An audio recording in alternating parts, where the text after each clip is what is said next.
আত্মরক্ষা, শারীরিক ও মানসিক উন্নয়নের জন্য দেশের সুপরিচিত হাইকারি কারাতে ক্লাব বাংলাদেশ। আর কক্সবাজারে এই ক্লাবের যাত্রা দীর্ঘ ৩ দশকের। কক্সবাজারের দরিয়ানগরে অবস্থিত এই কারাতে ক্লাবের ৩১ বছর পদার্পণ উপলক্ষে মিলনমেলা ও আলোচনা সভা অনুষ্ঠিত হয়েছে, যেখানে ক্রীড়া সংগঠক, রাজনৈতিক ব্যক্তিত্ব, শিক্ষাবিদ ও সামাজিক নেতৃবৃন্দের উপস্থিতিতে এই অনুষ্ঠান প্রাণবন্ত হয়ে ওঠে। এ সময় উপস্থিত অতিথিরা বলেন, সুদীর্ঘ সময় ধরে এই কারাতে ক্লাবের যাত্রায় সদস্যরা সম্মান কুড়িয়েছে। এছাড়া মানুষের শরীর সুস্থ থাকা ও আত্মরক্ষায় বেশ ভূমিকা পালন করছে বলে মন্তব্য করেন তারা। ভবিষ্যতে আরো উন্নতির দিকে যাবে এবং জেলা ক্রীড়া সংস্থার আয়োজিত সকল প্রোগ্রামে অংশগ্রহণ করে জেলা ক্রীড়াস্থায় অবদান রাখার পাশাপাশি জাতীয় পর্যায়েও তাদের অবদান তারা প্রকাশ করবে।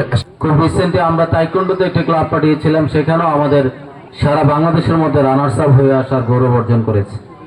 এই যে মার্শাল আর্টে আমাদের কক্সবাজার সভাপতি সাহেব আছেন, আমাদের স্টেডিয়াম বীরশ্রেষ্ঠ উলাম স্টেডিয়ামে মোট 12টি ক্লাব আমরা প্রতিদিন, সপ্তাহে একটি দিন আমরা বন্ধ রেখেছি বুধবার, বাকি 6 দিন রুটিন মোতাবেক আমাদের 12টি ক্লাব নিয়মিত প্রশিক্ষণ করে আসছে। এই ক্লাবের মাধ্যমে জীবনকে আপনার যারা জীবনে গড়তে গিয়ে এই ক্লাবের মাধ্যমে জীবনকে সেভ করতে পারে এবং অন্যজনকে সেভ করতে পারে, সেই হিসেবে এই আসলে হাইকারি কারাতে ক্লাবের উদ্দেশ্য।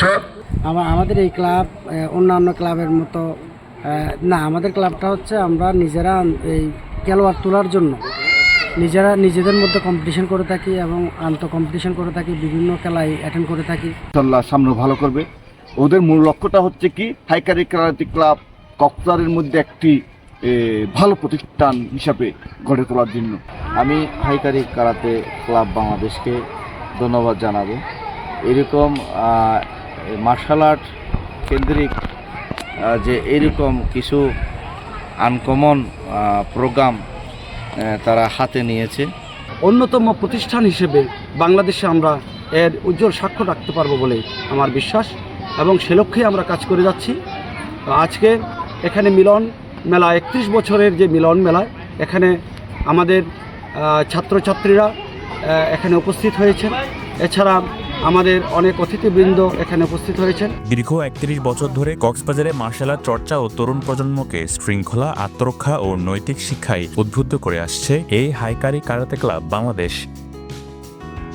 তাই এই আয়োজন ঘিরে কারাতে অনুরাগীদের মাঝে বিরাজ করেছিল ব্যাপক উৎসাহ উদ্দীপনা। News desk, Penowa.